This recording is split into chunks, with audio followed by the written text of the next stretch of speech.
Thank you, Craig. Thank you, Daniel. Thank you, audience, for joining us today. And I don't know if you can hear the music yet, but it's wonderful. It's so zen-like, so relaxing.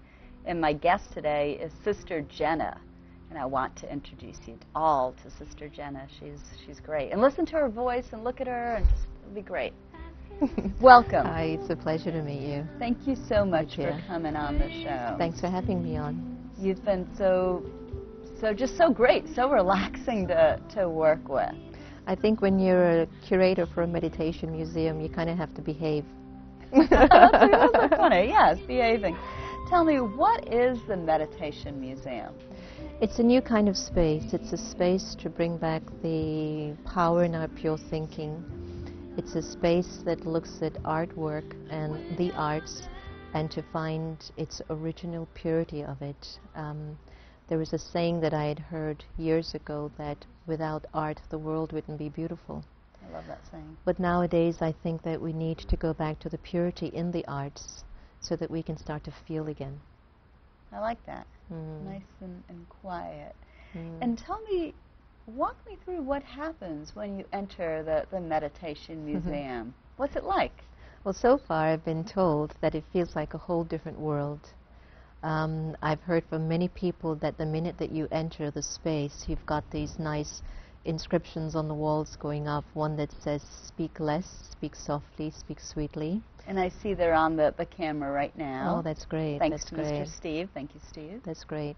And so the minute you walk in, you just feel this sense of peace that covers you.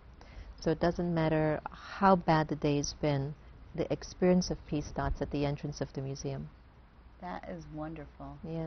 And how did this whole concept come about? Whose idea was it to have a meditation museum? And tell me a little bit more about it. And what's changed? I know you haven't been open that long, but what's changed? No, we've been open now for 4 weeks.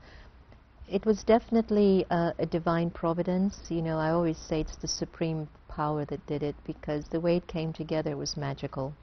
I don't think in Washington, D.C. or in the metropolitan area you can tell your friends or contacts or the city you're going to open up a meditation museum and you'd be taken seriously. But I'm so happy to say that the friends and the support that has been garnered over the past few months has been tremendous. And I think what it proved to me is that this is the time for something like this. We need to have something that can trigger what is true in us. We need to remember what is true inside of us.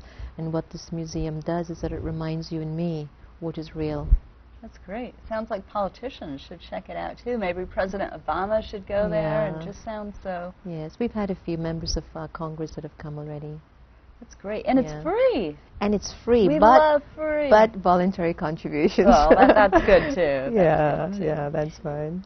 And I see we have 2 more minutes, and there's another picture that is on the screen right now. Oh yeah, that's one of our main rooms there at the museum. And you know, on the wall you're looking actually at the 5 senses, an eye, an ear, a nose, I think the hands, and there are sculptures.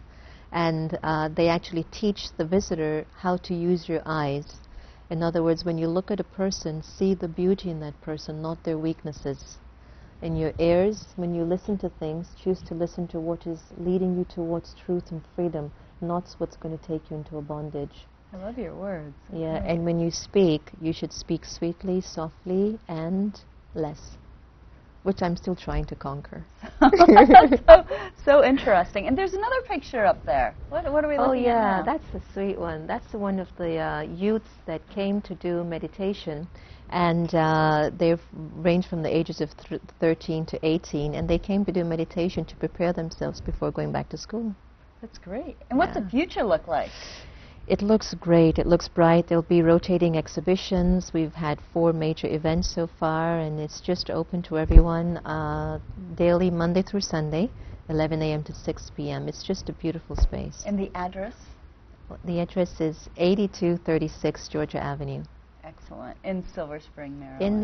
In the Arts District of Silver Spring, Maryland. What a nice place for it to be. It's very like nice. Perfect location. Yeah.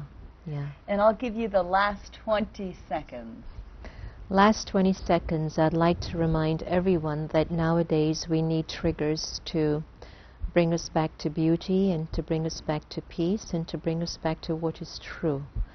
I'm not saying that our world don't have it, but we need more of it, and we need one that's very simple and genuine and pure. And I feel that the museum offers us a chance to remember what is true inside of each and every one of us.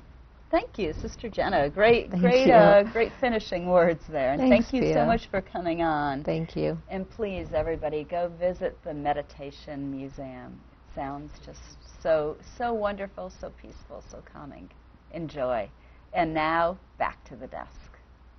All right, thanks, Pia. And Sister Jenna, good information about the Meditation Museum, something we could all use from time to time, a little peace and calm and quiet. Sounds like a good place to go. So that was great. Hopefully they'll come back and calm us all down here. That's a wrap for this week's show. Thank you for watching this edition of the Arlington Weekly News. We'll be here next week. You be there, and we'll do it all again. And again, if you want to check this out, go to youtube.com/Arlington Weekly News, all one word. Check us out on the YouTube. That's it. That's it. Thanks for watching. Goodbye. Bye-bye.